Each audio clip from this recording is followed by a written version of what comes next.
حضرت خالد بن ولید رضی اللہ عنہ کی پیدائش قریش کے ایک معزز گھرانے میں ہوئی تھی۔ وہ نوجوانی سے ہی بہادری، شجاعت اور قیادت کی صلاحیتوں کے مالک تھے۔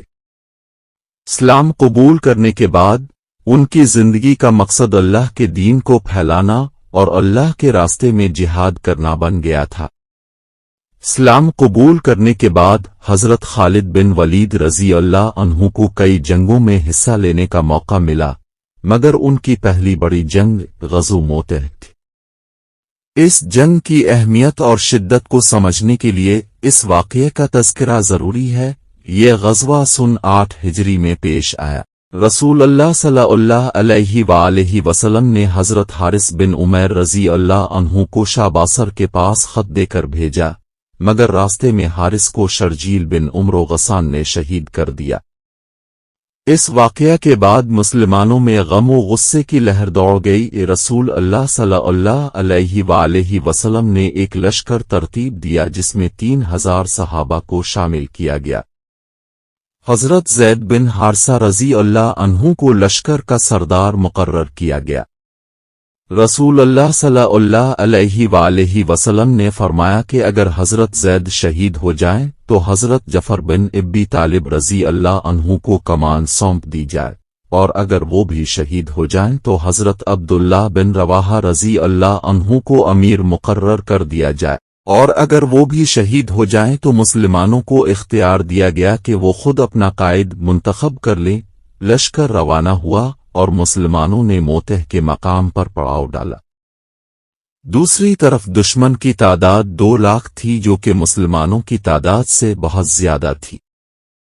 اس معرکہ میں حضرت زید بن حارثہ رضی اللہ عنہ، حضرت جعفر بن ابی طالب رضی اللہ عنہ اور حضرت عبداللہ بن رواحہ رضی اللہ عنہ یک کے بعد دیگرے شہید ہو گئے۔ جب مسلمانوں نے اپنے 3 امیر شہید ہوتے دیکھے تو انہوں نے حضرت خالد بن ولید رضی اللہ عنہ کو اپنا قائد مقرر کیا۔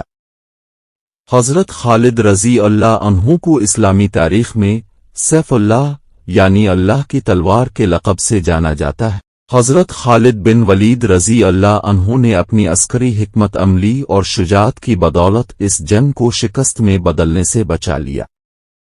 انہوں نے لشکر کی صفوں کو ترتیب دیا اور پھر دشمن پر زبردست حملے کیے۔ حضرت خالد بن ولید رضی اللہ عنہ نے اس جنگ میں 9 تلواریں توڑ دیں۔